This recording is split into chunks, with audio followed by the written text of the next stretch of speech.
Magandang lalaki ho ako. Welcome po sa ating programa Dr. Love Radio Show hanggang mamayang alas 10 ng gabi. Ngayon po ay Biyernes na 28 ng buwan ng Marso. Samahan niyo po kami hanggang mamayang alas 10 sa balitaan natin.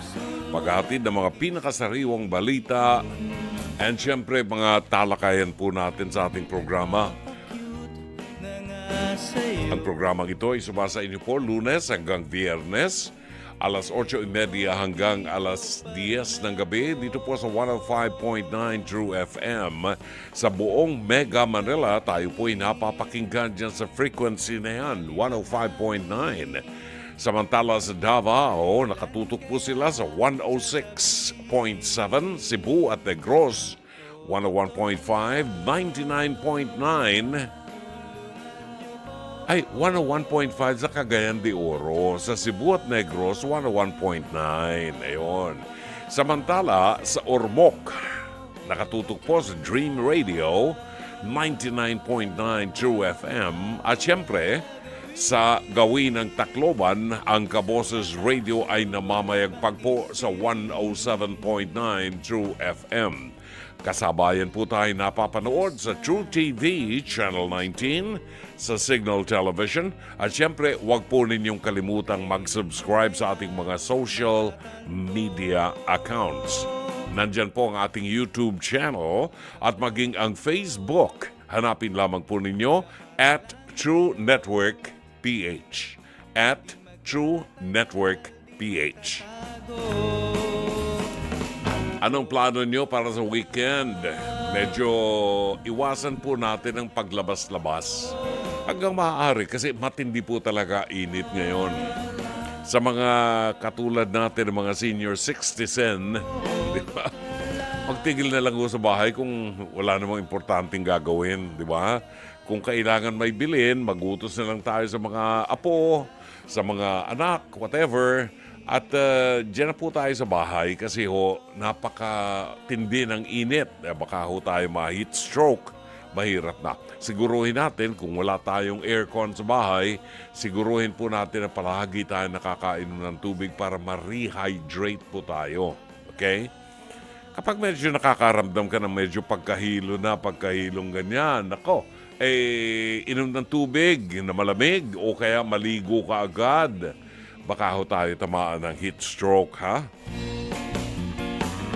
Kung may aircon naman, hindi balihong buksan nyo na ang aircon nyo. Kung ang inyong aircon ay, anong tawag dun sa aircon na matipid? Inverter. Kung inverter, kahit maghapon nyo buksan yan, mas malaking tipid po. Kaysa po, anong tawag dito, ma-hospital pa tayo. Sa ospital, sa emergency room pa lang, 30,000 ang babayaran mo. Papasok ka pa lang doon. 30,000 ang babayaran mo. Diba, ilang buwan mo rin babayaran sa aircon yun. Kung naka-aircon ka, yung 30,000 more or less, mga 3 buwan na naka-aircon ka. Diba? O kung maghapon ka naka-aircon, mga 2 buwan. Diba? So, balansin po natin, ha? Balansin po natin dahil simula na po ng pagpasok ng tag-init. At sa ating pong mga kapamilya, sa ating mga kapatid at kapitbahay, ang paalaala ho natin, kung tayo po ay gumagastos ng malaking halaga sa pagbili ng masarap na tenderloin o T-bone steak o New York steak, nako, pag-isipan ho natin. Kaysa umorder tayo ng steak at magpasarap tayo sa steak, bumili ho tayo ng fire extinguishers. Mura lang po ang fire extinguishers, no? Hindi naman yan makakapatay ng isang malaking sunog. Pero kung nagsisimula pa lamang po ang sunog, malaki ang tsansa na mapatay po ninyo ang sunog kung marunong kayong gumamit ng fire extinguisher. Mura po lamang yan. Yan po ang kadalasan na nalilimutan ng ating mga kapamilya at mga kapitbahay at mga kapatid natin na nakakapagpatayo ng malalaking bahay pero nalilimutang magpundar ng fire extinguisher. Yung bahay ng aking pamangkin, 2 days ago, nasunog. Dahil yan dyan sa, tawag dyan sa init ng panahon na yan. At konting ingat po tayo, no? Kasi balita namin, nagluto yata ang tinamaan ng kulog na hindi ko malaman kung sino nagluto, magpiprito, iniwanan yung kanyang niluluto na nakasalang sa kalan. Nalimutan siguro na meron siya niluluto, di naglagablab, nasunog ang bahay. Ayon. Kung meron kayong fire extinguisher, yung bago pa lamang po nagsisimula ang sunog, kayang-kayang patayin yan. Mura lang yan. Kahit 36 na fire extinguishers, pwede kayong bumili, ilagay niyo sa bawat palapag ng inyong bahay. Di ba? Paalala lang po yan. Aba, nakikiusap si Jenjen. Ipaalala raw natin na pabakunahan din ang ating mga babies ng anti-tigdas. Very rampant daw ngayon tag-init. Anti-tigdas meron. Ano yung tigdas sa English? Marami raw ngayon sa PGH, mga bata, na may tigdas. Ayan yung Makati, di ba? Yan yung Makati. Kawawa mga bata. Meron pala pong bakunan yan. Pwede ho tayong pumunta sa ating local health center sa barangay ninyo. Magtanong po kayo, kadalasan po ang gobyerno natin ay may libreng pabakuna para sa ating mga anak. Okay? Hindi lang sa mga bata. Pati mga aso nyo po pwedeng bakunahan din. Libre din po yan. Kasi ang dami ko nakikita mga fur parents, di ba? Yung mga dinadala yung kanilang mga aso sa mall. Susuotan ng diapers, isasakay sa trolley, at ipapasyal doon sa mall. Hello, payabang na yan. Ginagawa nila parang parang benchmark yan ng mga mayayaman. Pag mayaman ka, may aso kang maganda, may trolley ka, tinutulak mo sa mall, naka-diapers yung aso mo, baliw. Ang mga aso po, hindi pinanganak para suotan ng diapers at hindi pinanganak yan para isakay sa trolley. Huwag niyo sabihin kailangan nakakaya niyong bumili ng trolley. Ako rin, kaya kong bumili ng trolley. Kaya ko rin bumili ng mamahaling aso, pero hindi ako ganun. Alam niyo, pagka nagagawin ako dito sa BGC, natutuwa ako. Kasi yung mga aso dyan sa BGC, di ba? Marami dyan mga nag-aalaga ng aso sa mga condominiums Pero paggabi, pagdating nila, inilalabas nila yung aso, inilalakad nila dyan sa BGC. Nakakatuwa. Walang diaper, ek-ek lang yan. Ek-ek lang yan, diaper na yan. Hindi po nakadesign ng mga aso para dalhin sa mall. Magsha-shopping ba yan? Yung diaper, Brother June, requirement daw po kasi ng mga malls. Kasi nga, sino bang matino naman ang magdadala ng aso sa mall? Hindi naman talaga, magsha-shopping yung aso? Pinagyayabang mo lang yan. Gusto mo lang payabang. Pakita mo lang sa tao merong asong ganyan. Hindi ka nag-iisa, kaya ko rin yan. Pero ang aso, hindi po para sa mall.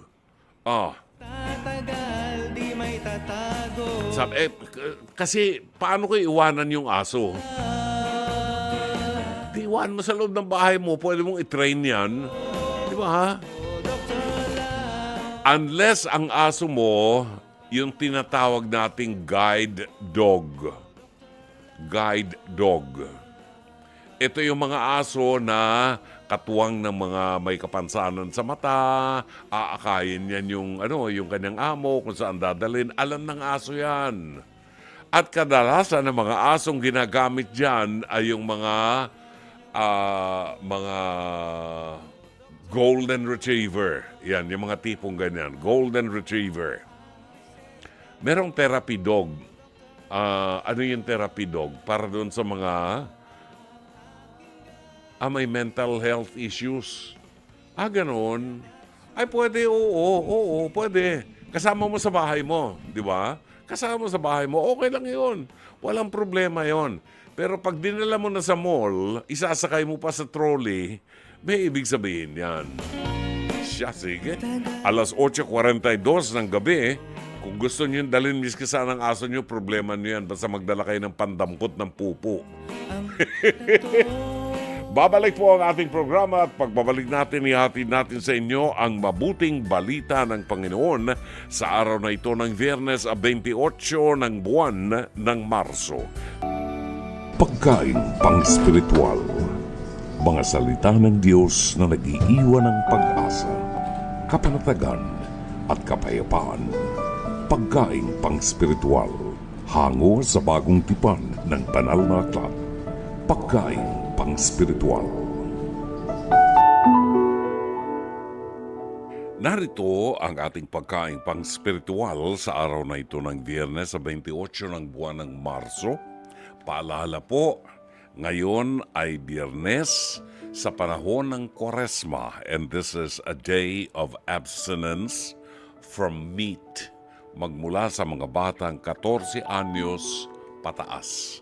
Abstinence po, hindi po fasting, abstinence. At ang mabuting balita ay matatagpuan sa 12 kabanata ng Ebanghelyo sangayon kay San Marcos, talata 28 hanggang 34. Ang kanilang pagtatalo ay narinig ng isa sa mga tagapagturo ng kautusan na naroon. Nakita niyang mahusay ang pagkasagot ni Jesus sa mga Saduceo, kaya siya naman ang lumapit upang magtanong, alin po ba ang pinakamahalagang utos? Sumagot si Jesus, ito ang pinakamahalagang utos. Pakinggan mo, Israel. Ang Panginoon na ating Diyos, siya lamang ang Panginoon. Ibigin mo ang Panginoon mong Diyos ng buong puso mo, buong kaluluwa mo, buong pag-iisip mo at buong lakas mo. Ito naman ang pangalawa.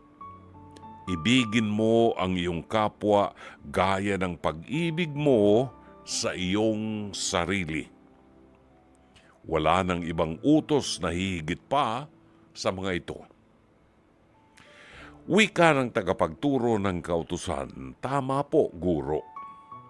Totoo ang sinabi ninyo, iisa nga ang Diyos at wala nang iba liban sa Kanya.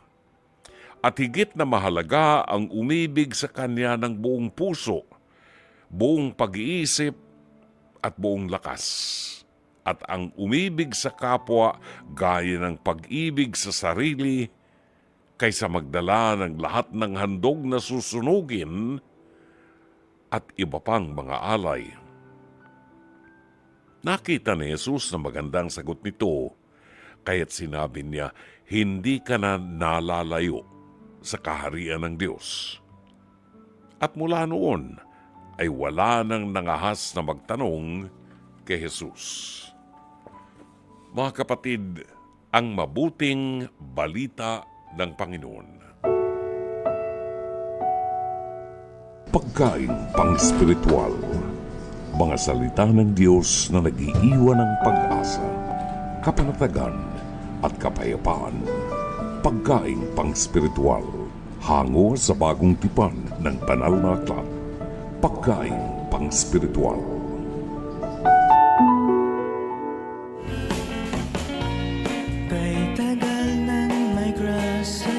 Yung aking pamangkin na si Giorgio Serafica, nag-text sa atin, sabi niya, hi Uncle June, I agree with you. Nung minsan naka-witness kami ni Mama dito sa isang mall sa San Juan na nag-away yung mga dog owners kasi nag-away yung mga aso nila.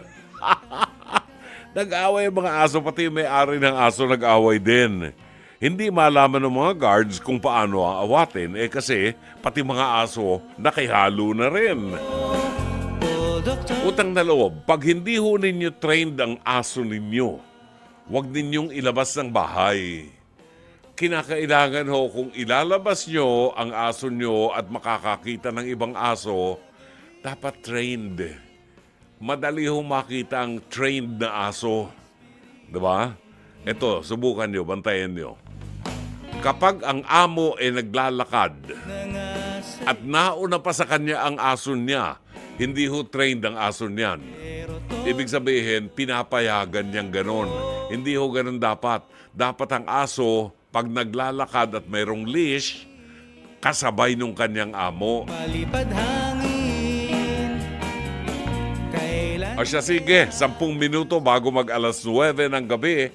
Ito na naman po tayo sa bahagi ng ating programa, Pest to Pest, hirit ni Dr. Love, upang kapulutan po natin ng aral sa buhay ang isa sa mga kasaysayan na ating itatampok. Ito po ay hango sa programang Face to Face, Harapan, na sumasa inyo mula Lunes hanggang Biyernes alas 10:15 hanggang alas 11:15 ng umaga sa TV5 sa panguna po ng ating batikang broadcast journalist na si Corina Sanchez Rojas. Siyempre, andyan po ang ating mga harapang tagapayo na binubuo ni na Attorney Lorna Capunan, Dr. Camille Garcia at ang inyong lingkod, Brother June Banaag, ang Dr. Love ng 105.9 True FM at True TV. Narito ang ating episode ngayong gabi at kung sakali po gusto niyo magpadala ng inyong mensahe or komento or opinion hinggil po dito sa inyong mapapanood na kasaysayan ngayon sa ating Pest to Pest, hirit ni Dr. Love, pwede ho ninyong ipadala ang inyong komento sa Dr. Love Facebook Messenger o kaya po ay mag-comment sa ating live stream. Narito ang ating episode ngayong gabi, pinamagatang I-Give and Take. Panoorin po natin. Okay, siya ang hindi binayaran sa mga balde-balding tubig na kanyang pinaghirapan. May ganun palang racket na pwede kang mang-igib. Yes. Hindi ba? So, ang presyohan dito, malalaman natin at kung magkano hindi binayad sa kanya. Kulot, humarap ka na!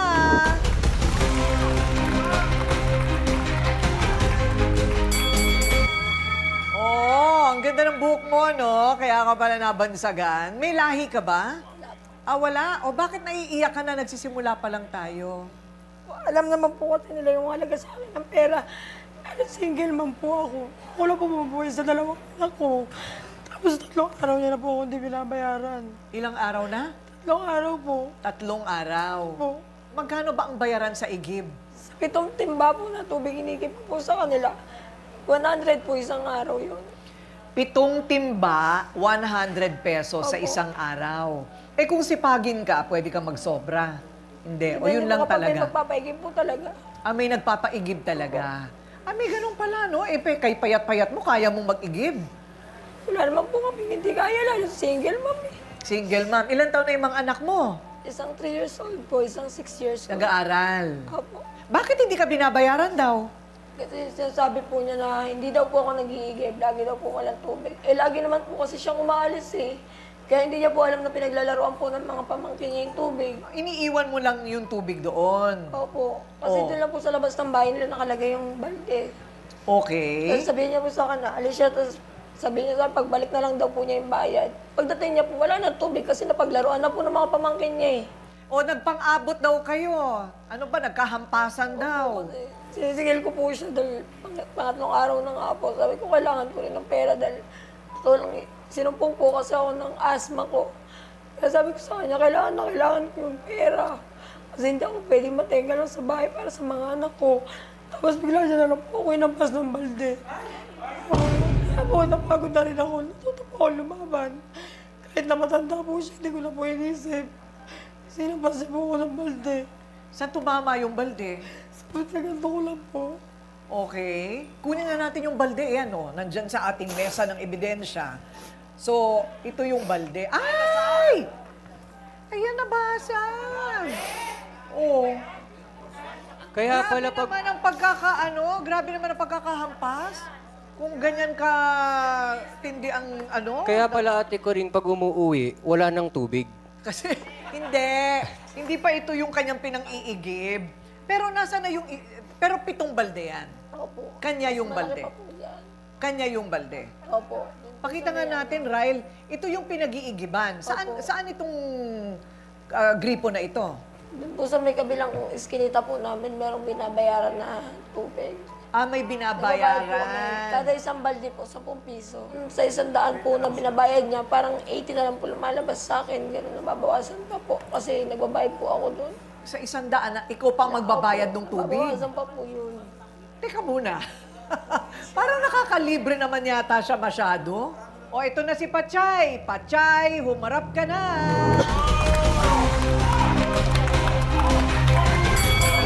Pera para sa akin. Ayaw mo sa sarili mo yan. Sinungaling ka. Puro ka sinungalingan ang sinasabi mo.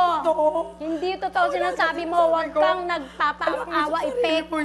Hindi totoo yan. Sinira mo pa ang tubo ko. Kaya hindi kita binayaran dahil walang laman. Sinungaling ka. Aminin mo.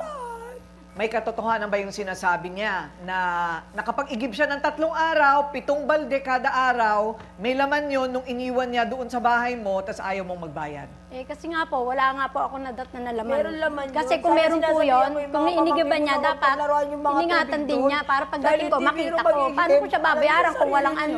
Walang ang Hindi, tubig. alam mo sa sarili mo, mahirap pag Pero, ano ba yun? Nasasaksihan mo ba? Nakikita mo ba talaga? Opo, nakikita ko po. Ako pa nga po sumasabay sa mga pamangkin niya, kaso wala po pinapakinggan talaga yung mga pamangkin niya. Oh, yung mga Kahit pamangkin yung mo ninang ko daw, po wala nakikita. wala bang ibang nakakasaksi niya na pwedeng makumbinsi Meron itong po, si yung Pachay? ninang ko po. Ha? Yung ninang ko po, nakikita po ng ninang ko yun, kahit yung ninang ko sinasaway po yung mga bata. Kaya lang wala po talaga pinapakinggan yung mga pamangkin niya eh. Big, mga ilang edad na ba yon? Anong edad Eh ng mga ang pamangkin ano mo? po,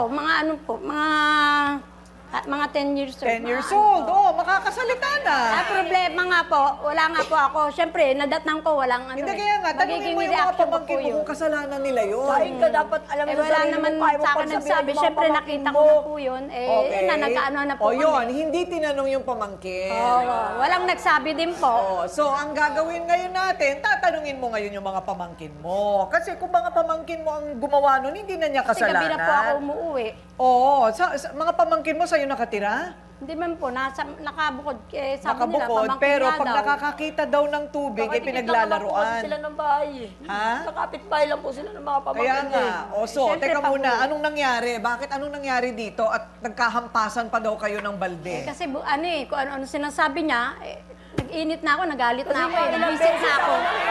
Kasi matanda ako sa kanya eh. Alam mo sa sarili mo nila. Matanda ako sa kanya eh, dapat di siya bumubulong.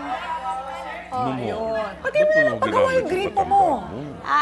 Isa pa ho yun eh. Sira nga po kasi. Yung ano kesa- ngayon, nakita nga po, sinira niya. Puro ka kasi kaya Sinira po niya. Pagpapagawa lang ng gripo. Ikaw ang sumira. Teka May muna. nakakita eh. Ikaw ang sumira Hindi ng po ako gripo sumira. niya. May nakakita po sa Nakita kanya. lang po nung nakakita sa akin, pinulot ko yung tubo Sinungaling para ka, may nakakita kalakarin. sa'yo. Kinalakal ko po kasi nakita ko po yung tubo kasi pwede pong ibenta. May Sabi ko, nakakita. wala akong discount. Kaya nangangalakal po ako. Alam po nila yan. Nakita po nila, dinampot ko. Pagsira na po ba yung pagdampot ko nang pwede kong kalakalin? Dahil doon ko po gusto ko muna okay. pangkain ng mga anak ko. Kasi syempre, kailangan pag ikaw ay nag-akusa, kailangan may ebidensya. Okay. Meron naman, hindi naman po sapat na Ngayon, ebidensya yung merong pagdampot mga ko. testigo, may mga testigo daw si Kulot na may nakakakita na pinaglalaroan ng mga pamangkin mo yung tubig. O ayan, so hindi niya kasalanan yon kung mapatunayan. O yung pagsira naman ng iyong gripo, kailangan meron kang dyan. Testigo. Meron para naman po, masigurado meron naman natin. Siya raw ang magpapatunay sa kasipagan at diskarte nitong si Kulot na isang mabuti naman daw tao. Heto ang kanyang ninang. Hasmin, humarap ka na.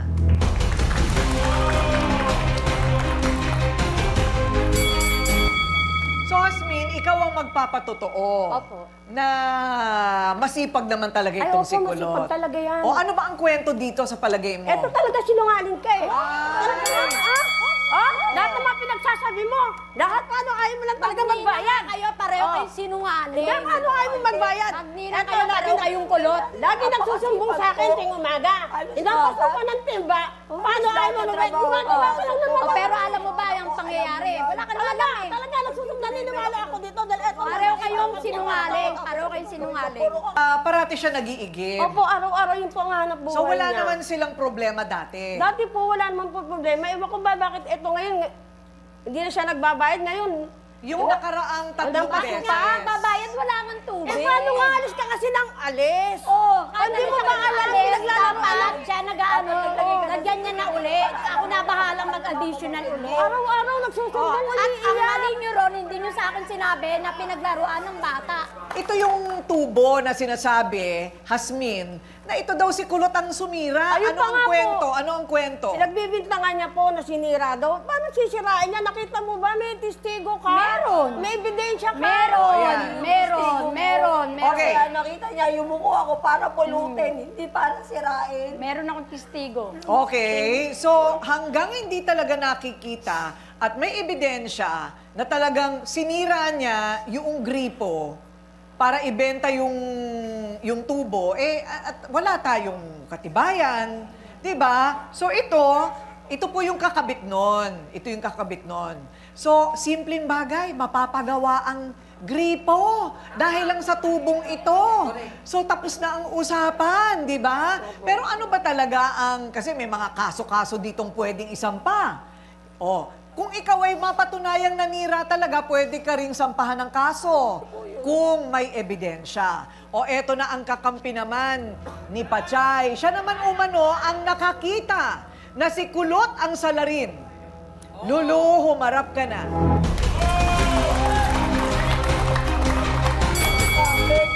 Ikaw ang magkwento. Ano yung nakita Nakita ko mo? po, nagdadaan ako. Ngayon po, pupunta po ako dito sa may bahay ni Pachay. Nakita ko po si Kulot sa daanan na ganun. Kinakalikot niya po yung tubo ni Pachay. Siguro po balak niya pong ibenta, ikalakal. Nagulat pa nga po siya nung nakita ko, "Oy, Kulot, anong ginagawa mo dyan sa tubo ni Pachay?" Ay, sabi niya, wala. Sabi niya ganon. Kaya sabi ko sa kanya, nagpapawa-epek lang po yan. Okay. Sinungaling ka, hindi ko kailangan magpaawa. Talaga, Okay, teka. nagpapawa-epek ka lang. Ante, para sa pangalan ko. Kulot. Okay. Ako naman, Magpaawa. kulot. Tumigil ka na, ha? Itong sinasabi ko, kung may nakita ka doon, hindi mo dapat binibenta na lang basta. Lalo kita mo yung kulay, may kulay, di ba? Kulay blue kung yan ay nalaglag mula doon sa mas mahaba pang tubo na parehong kulay, di malinaw naman yun, ay bahagi nun. So mahirap kasi yung may mapupulot tayo, alam nating hindi atin, tapos ibebenta natin. So ayan, siguro desperado din dahil wala ngang kinikita kung anong nakita doon, kung tinanggal man niya yon na mas malubha yun. Pero yung pagbenta mong yon, na hindi mo muna alamin kung sinong may-ari, meron din tayong konting tulog dyan. Dr. Love, ano ba ang tamang kilo sa paniningil? Sa Ako, paniningil- nakwento ko na ilang beses, di ba? Ako, nanunuyo pa ako. Oo, sang-ayon ako sa'yo. Oo. Pinakamaganda yung magpakumbaba kapag ikaw ang naniningil. Kasi makukonsyensya yung may utang sa'yo. Mas malaki ang chance mo na mabayaran ka pagka gano'n. Kaysa dun sa maniningil ka na mataas ang boses mo. Hindi ko rin man sinisisi si Kulot. Siguro yung depressed na rin siya, frustrated, dahil mahalaga sa kanya yung 3 araw na trabaho niya. Kulot, ang sa amin sa iyo ay humanap ka ng ibang trabaho. Kakapusin talaga. Para kay Pachay, pasensya ka na Pachay, ha? Wala kami makita. Pag naputulan ka ng tubig sa bahay, nakita mong diferensya, may sira ang tubo, hindi ka titigil sa maghapon hanggang hindi naaayos ang tubo na yan. Kasi mahalaga sa atin yan. Maliligo ka sa hapon, magluluto ka, walang tubig. Hindi po pwedeng umabot siya ng ilang linggo na sira yung tubong yan. At magpapaigib lang ako. Hindi po pwede. Kasi may supply ka ng tubig Ngayon, kung hindi ka nakabayad ng tubig, iba yun. Diba? May problema tayo doon. Hindi yun masusolusyonan ng pag-igib niya. So, gawan mo ng paraan yun. Ang nakikita lang namin dito, sa akin naghahanap ka lang ng dahilan para hindi siya bayaran. Salamat. Alas 9:20 na ho ng gabi. Nakita niyo yung storya ni Kulot. Hirap na hirap si Kulot. Naawa tuloy ako sa kanya pag nagsasalita siya. Parang ang hirap intindihin. Ayaw lumabas ng boses. Yung pala, siya pa nagbabayad ng tubig Tapos, aabunuhan muna niya yung tubig. Di ba? Ayun. Ewan natin. Pero obviously, merong dahilan dito na parang naghahanap lang ng paraan para hindi makabayad dun sa kanyang pagkakautang. Na normal na nakikita natin sa kanilang mga story, halos araw-araw nakikita natin pag-utang, gumagawa ng paraan para hindi mabayaran, naggagalit-galitan. Narito ang ating opinion ng ating mga doctor lovers sa kanilang Pest to Pest. Hirit ni Dr. Love si Enco Alma Laudenio. Naka, sobra ka naman ng pagpapakahirap yung tao. Hindi mo man lang magawang bayaran siya. Sobra ka naman. Baka naman sinasadya na. Ang mga pamangkin mo ang may dahilan kung bakit nauubos yung tubig para hindi mabayaran yung taga-igib. Naku, Diyos ko.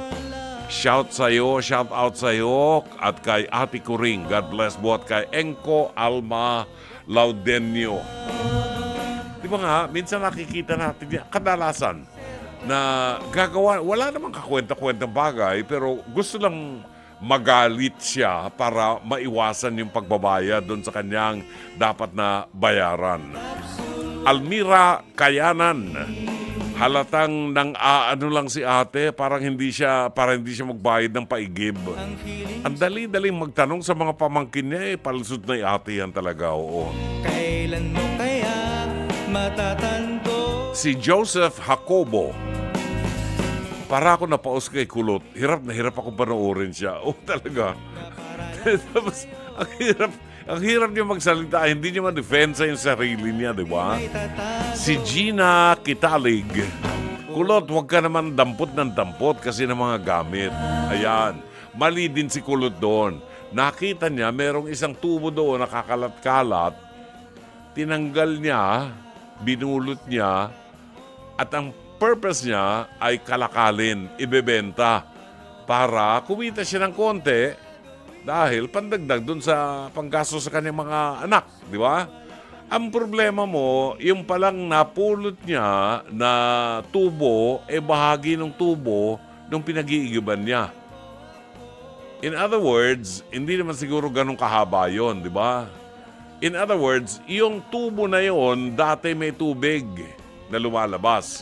Ngayon, wala nang lumalabas na tubig kaya nagpapaigib sa kanya. Di ba?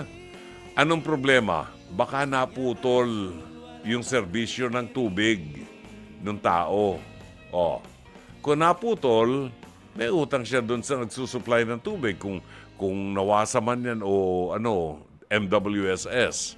Di ba? Kaya nagpapaigib siya ng tubig. Ngayon, magpapaigib siya ng tubig pero wala siya doon. Pupunta siya sa ibang lugar. Yung mga pamangkin niya naman, paglalaroan yung tubig hanggang sa maubos. Sabi niya, dapat daw bantayan ng umigib. Ano ka? Masaya ka. Usapan natin, iigib ako ng tubig para sa'yo. Pero hindi ko babantayan yung tubig na yan. Si Helen Inocencio, grabe yung butas ng timba. Pwede nang ibenta yan. Actually, pwede nang kalakalin yun. Hindi na pakikinabangan yung timbang yun. Yung timba na yun, ang ginamit niya panghataw kay Kulot.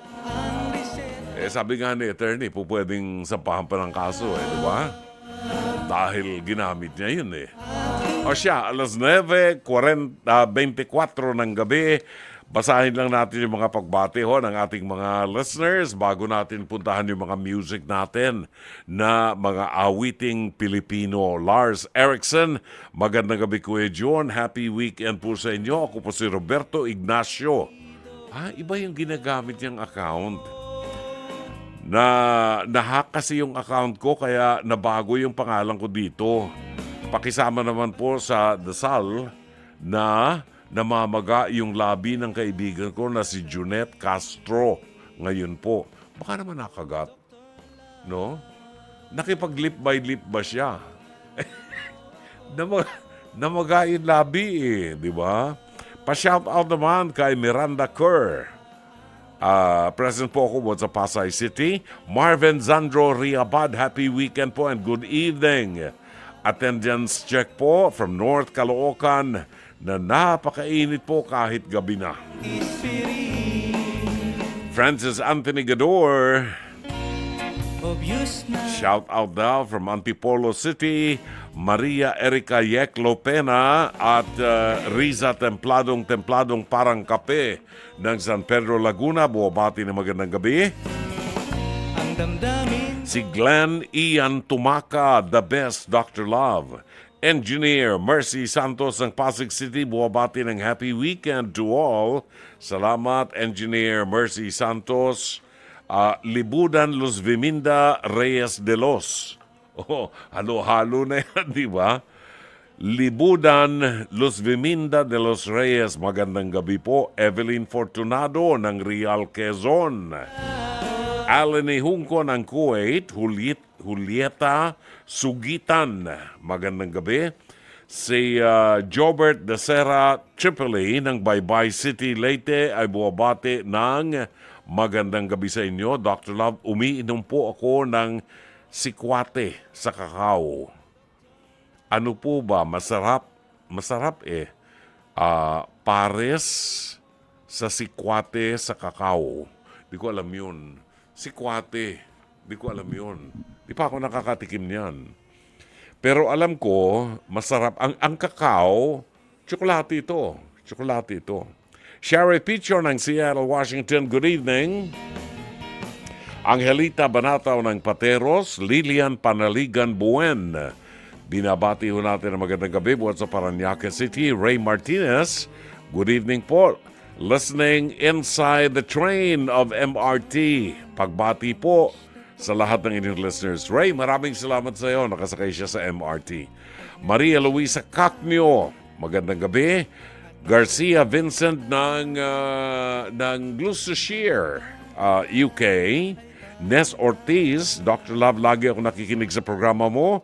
Elena Baldoza, palagi ako nanonood sa Face to Face mula pa kay Ma'am Carla at kay Sir Alex hanggang ngayon. Salamat po.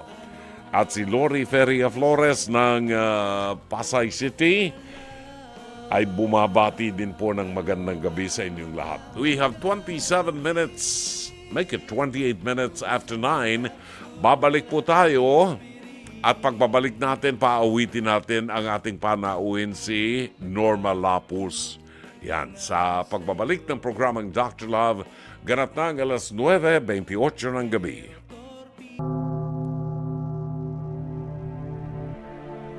Ako'y nauuhaw.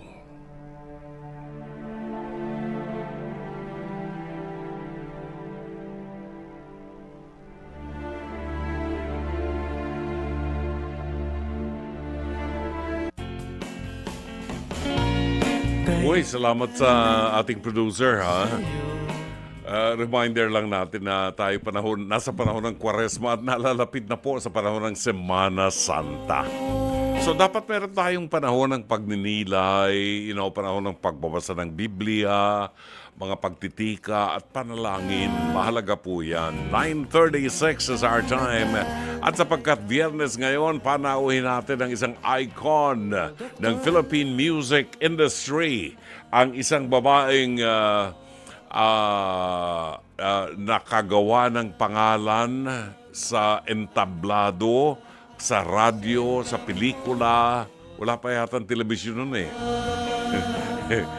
At ito ang isa sa mga nagbigay ng pasakit sa puso ni General Yamashita dahil tinurn down niya ang pag-ibig ni General Yamashita.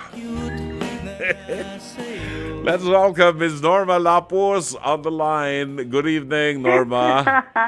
Hello, good evening. Good evening. Ikaw Niligawan ka ba ni General Yamashita? Narigalo ako ba ng ginto? Talaga, kung ano na.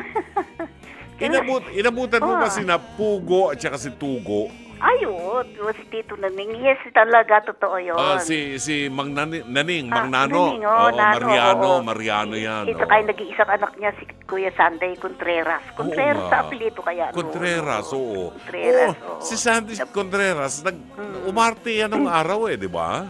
Oo. Pero nawala, ano? Hindi ko alam kung Si Tito Laning talaga matagal na wala. Pero si Kuya Sasi, ko alam kung ano. Oo.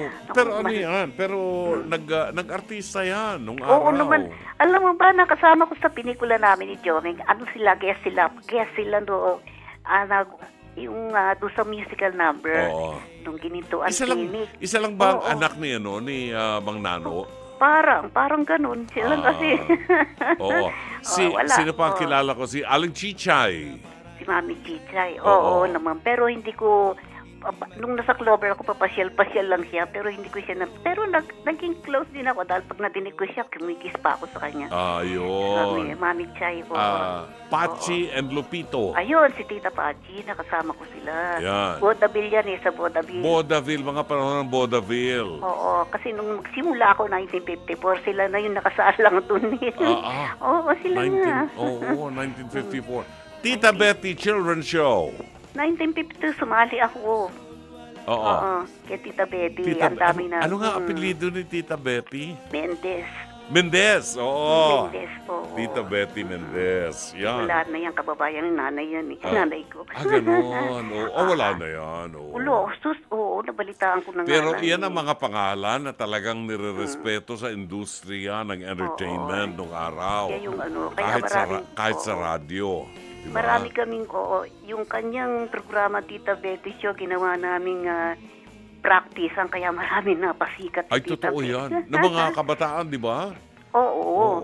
Ako nga lang, pagkaling kung hindi ako nasasama ni nanay, hindi ako napagbibigyan. Talagang nabaktulak. Sino-sino ang mga pangalan na natatandaan mo na napatanyag dahilan sa Tita Betty's Children's Show? Kasi ako, parang si Rick Arellano parang ganun. Rick Arellano, Yes. nakasama ko yan. Nakasama ko kasi yan Rick Arellano, nakasama ko yan sa Los Angeles. Oo. Kasama si ko naman. Jomeng, Oo, Jumedes Jomeng. Maturan, si Leopoldo Salcedo, Charito Solis, Lahat yan halos Nida Blanca. bago sila nangawala, inabot ko pa sila. Oo. Diyos ko, kahit pa paano. Meron ako Nanghihinayang ako, alam mo, ito yung mga artistang nakasama ko nung araw sa Amerika nung binigyan namin ng award. Wala pang cellphone noon. Ang cellphone noon, yung mga malalaking cellphone na yung Motorola. landline na. Hindi, bukod sa landline, may cellphone na. Pero Meron. malalaki yun. Pero walang camera. Wala. Basta Oo, call lang, tawag lang. Oo. Hindi ako nakapagpa-picture nung araw diyan kasama pero si Nida Blanca, natatandaan pa niya ako rito. Oo naman. Oo, Kaya, si Dory, di ba? Dory, oo. Oo, yan. Yun, talagang mga tuwi tayong yung mga sinasariwang mga magkakahawak. Yes. Sabi ko nga, sana Oo. man lamang. Maswerte tayo, inabot natin yung mga Kaya artista awa ng Diyos. niyan. Oo. Kaya hindi naman tayo binawalan ng Diyos na ikaw, andiyan ka pa. Oo. Dito pa rin. ang mga artista kasi ngayon, hindi naman lahat, pero yung ibang mga artistang nalalaos ngayon, tumatakbo na sa politika. Ayan, yung sinabi mo pa. Oo. Ayan, malapit na naman. May Gustong ilang araw tumakbo na sa lang politika. Oo. Alam mo, iginagalang yung mga artista, yung mga panahon ni na Fernando Poe Jr., di ba? Talagang yun. ang taas ng respeto ng mga tao dyan. Saka alam mo ba, yung mga dancer nung araw, hindi ba na, mga bolt, mga pompa, mga burles pa nga. Kung Burles, tawagin. oo, burles. Pero, Oo. ang mga dancer namin sa Clover, huwag mong isnabin, ginagalang sila. Hindi naman burlesque yun. Oo, nire-respeto sila. Oo, Totoo yun. diba? Kasi at saka, pagka lumalabas sila, walang sigaw.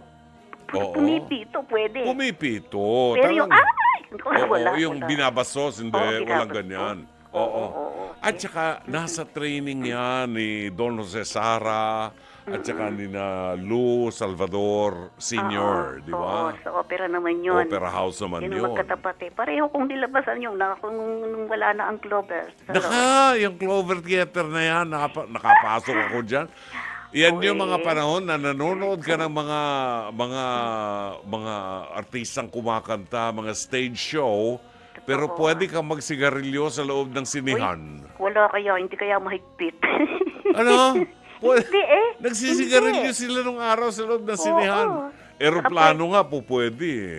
Pwede kang bisitahin o may naghahanap sa'yo, pwedeng umakyat. Backstage, oo. Backstage, Punta ka sa okay. backstage. Pero yung mga malalaking pangalan, hindi po pwede. Oo. Oo, pero yung opera nga, minsan may panahong humigpit din yun, pero nung hindi na rin. Oo. Yes. Naalala ko. So, ano ang inihanda mong awitin para sa iyong mga fans ngayong gabi? Oo, naku, sino ba yung madalas bumati sa akin at ako'y nagpapasalamat naman, hindi ko lang makakalimutan. Yung kagabi lang pinati niya ako sabi. Sino ba yung... Oo. Jen, sino ba yung bumati kay Norma Lapus? Hindi ba si Aling Lourdes? Hindi naman. Si Lance Abellion. Minsan nadinig ko na rin yun. Oo. Pero Si yung Lance Abellion binati ka. Oo. Napakagaling ka na. Ay, naku, bata pa yan si Lance Abellion. Hindi niyan alam yung mga pinagkukwentuhan natin ng mga opera house na yung mga wala Clover pa siya. Theater. Wala Oo. pa siya. Baka apo na natin yan. Apo na natin yan. Teka muna, babatiin ko yung dalawang naku. Sige, baka malimutan. Oo, dalawa sa pamilya ko, nagsabay sila mag-birthday. Si Marian Parungaw, yung gumagawa at nagda-download sa USB ko ng mga music. Eto, nasa itaas na eh. Oo. Si Marian, tomorrow, birthday niya, 29. Advance happy birthday. Yan. At anak ng kapatid ko rito. Also, yung kapatid ko sa Fairview, yung lola ni Julian. Julian, apo, gising pa ba si lola? Si Evelyn Viuda de Vargas. Oo. Nagsabay sila bukas talaga. Ang That's birthday very nila. good. Ay, si Attorney Lorna Kapunan, ang birthday naman niya ay April 1, araw ng Martes. Wow, ano yun? Kasama ko yan sa face-to-face sa television, sa Channel 5. April 1. Oo. ano April yun? 1. Ninyos yun eh. Ninyos. Hindi ba dalawang beses ang Ninyos? Hindi, ano yan? April Fool's Day. April Fool. Yun yung sinasabi. hindi Birthday ni Herman Moreno. Uy, Kuya Germs. Nasa langit, no? April 1. Yun. So, happy birthday kay Attorney Lorna Kapunan. Oo. Yan. Hindi, ayun eh, Ninyos na biruan lang. Kapag kare may umutang sa'yo. Wala nang wag kang- bayaran. Oo, wala Huwag nang kayong bayaran. Kaya magpapautang. Oo, hindi yung Ninyos na pinapatay ni Herodes. Ninjas Innocentes, December 28 Hindi, yun. oo, para bali Oo. dalawa yun. At lang Gusto. yun. Pag ito- Oo. Pag ito si Norma Lapos ang kakwentuhan ko kung ano mga napagkukwentuhan ng palibhasa, matagal ng mga artista ito eh. Saka hindi, palibhasa, matagal na tayong magkapatid. Oo Yan naman. talagang doon kapag nasa kabila. Sa kabila pa, di ba? Di ka nga Oo. lang, nagkaroon ng pagkakataon na mag-guest sa programa ko. Oo. Alam mo ba nga pala, sa Lunes, kasi mahilig ako sa drama sa DCRH. Oo. Sa Lunes, may isang drama silang gagawin. Noon pa lang nag-uumpisa, ang title, Gabing Walang Umaga. Ay, naku. Uy, sabi ko, title ko yun. Dapat ikaw ang kumanta ng ano niyan. Ikaw ang kumanta sabi ng... ko, excited na akong pakinggan. Ano kaya istorya noon? Oo. Siguro isang nagmamahal na hindi pinapansin ng minamahal dahil, well, siya Gabing Walang Umaga. Maraming pakahulugan yung Wala Gabing siyang Walang paningin. Umaga. Oo. Ay, Ano bang inihanda mong nakuha awitin ako sa'yo? ng boses. Oo. Marami nag-iintay sa'yo ngayon. O sige na nga, Oo. ito.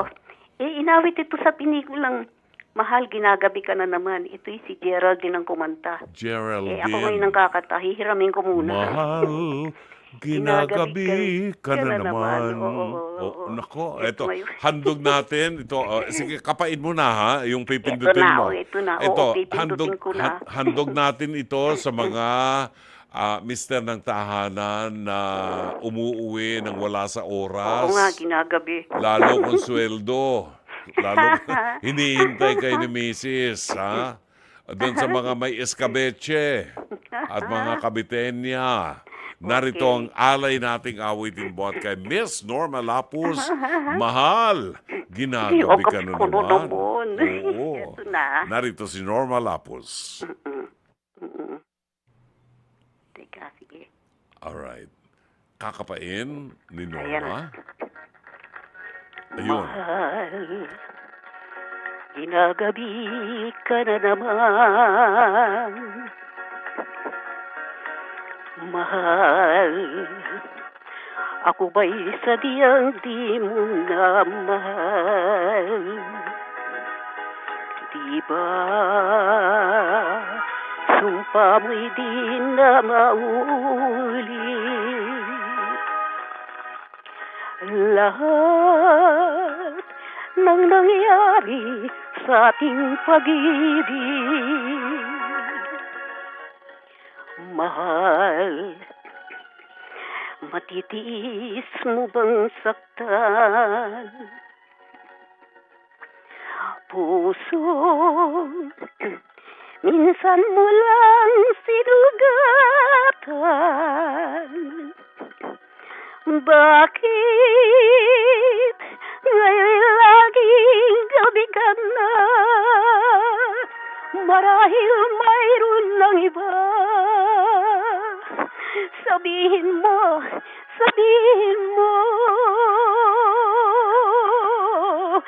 mahal, bakit ginagabi ka na naman?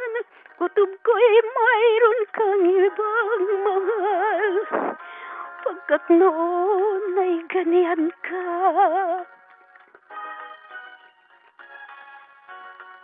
Mahal, bakit ginabi ka na naman? Na barkada eh. Nandiyan ang barkada eh. Masarap kain ng kain. Masarap ang ulam natin, mahal. Masarap ang ulam natin. Diba? Sumpa mo'y di na maulit. Lahat ng nangyari sa ating pag-ibig. Mahal, matitiis mo bang saktan? Puso, minsan mo nang sinugatan. Bakit laging gabi ka na? Marahil mayroon ng iba. Sabihin mo,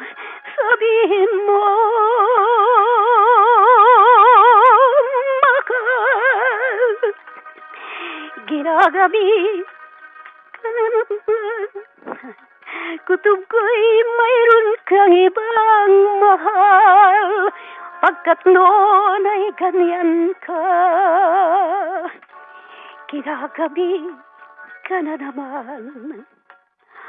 Ginagabi ka na naman.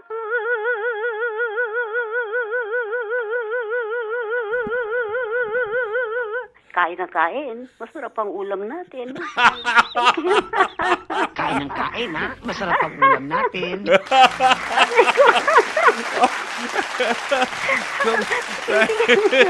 Thank you, Norma. Pinipigil kong tawa ko. Nalimutan ko tuloy isang word. Naalala mo, kain ng kain, ha? Ay.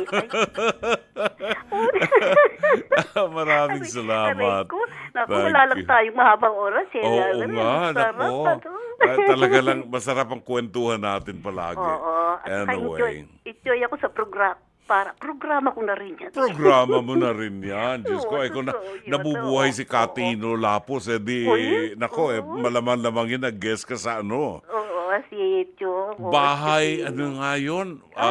Eskwelahang Munti. Eskwelahang Munti sa Channel 7. Oo, yung 7 na si Uncle Bob ang Si may-ari. Uncle Babo. Inabutan ko yun. Nandun ako. Panahon ni Katino. Oo. Talaga. Oo. Siguro binatilyo ko pa, baka naka-short pants ka lang. Ay, hindi. Ano na ako? Nagtatrabaho na ako noon. Ganun ba? Oo, siguro I was 19 years old. Kasi oo. kami yung first batch, malilipat. Ay, Talagang, Diyos ko. Yung pa munti. yung unang batch yan, oh. Unang batch yan, oo. Nung unang batch, kasama namin si Kuya Bar Samson. Batang-bata ko si Kuya Bar. Bar Samson. Tauhan ni Katino. Oo. Tagagawa ng script. Si Hika, magaling yun, Bar Samson. Kuya Bar. Ay, naku pa. Well, anyway, sige. Tayo ayaw man natin. Gusto yung maghihiwalay ano. Hindi na nga tayo nakabasa ng liham kasaysayan. Next week na lang. Next week na lang. Oo, pero sa Friday, medyo okay. haba-haba Pwede natin. mo Oo. naman i-schedule. Maraming salamat, Norma. Thank you so Maraming salamat din much. kayo. at sa Oo. mga nakikinig, sa mga bumabati at hindi nakalilimot. Naku, ako'y tumataba ang puso. Thank you. O sige, Salamat. ingat Sige. ka lang sa pag-uwi, ha? Thank you very much. Si Okay. Miss Norma Lapus po ang ating nakasama sa huling bahagi ng programang Dr. Love. It is now 9:53. Narito naman ang awitin ni Armida Sigyon Reyna kasama. Alam ba ninyo na umaawit din si Fernando Poe Jr.? Narito ang awitin ni Armida at Fernando Poe. Maraming salamat po sa mga nais magbahagi ng kwento ng inyong buhay, mapasuliranin sa pag-ibig, problema sa pamilya, o maging mga kwento ng tagumpay, kwentong pananampalataya. Isend lamang po ninyo sa ating programa ang inyong liham kasaysayan. Isend po ninyo sa Dr. Love Facebook page at pwede rin po tumawag sa ating hotline sa 8689-3289 at 8689-3290. Bueno, hanggang dito na lamang po. Sana nag-enjoy kayo. Meron pa tayong mga magagandang awiting inihanda. Talagang kinapusahin ng oras, no? Ang liham kasaysayan natin ay hindi natin nabasa. So, sa Monday na lang natin babasahin to. Anyway, tuwing Biyernes po kasi ang ating mga tampok na awitin ay mga awiting original Filipino music na bihira na po nating madinig. Bueno, sa ngalan po ng ating General Manager ng Nation Broadcasting Corporation, Mr. Raul de la Cruz, Alvin Maanyo ang ating Head ng Programming and Production, Cherry Baile ang ating Operations Manager, mga producers po natin, Jenjen Morales at Mike Santillan, ang ating Technical Director ngayong gabi, Direk Sheikh Mamaril, ang ating Radio Studio Technician, Ron Eugene Cruz, na unti-unti nang gumagaling. Ano? Unti-unti nang nahahasa si Ron. Ang transmitter tech natin, Kain ng Peter kain, Castillo. ha? Masarap ang ulam natin. Buisit ka. Kain ng kain, ha? Siyempre, ang atin pong PA at avid operator na kain ng kain kahit walang pagkain, si Mike Bulay-Og. Ang TOC switcher, Weng Carpio. Ito po naman si Brother June Banag, OP, hanggang sa araw ng Lunes. Dito po sa 105.9 True FM. Shabbat Shalom.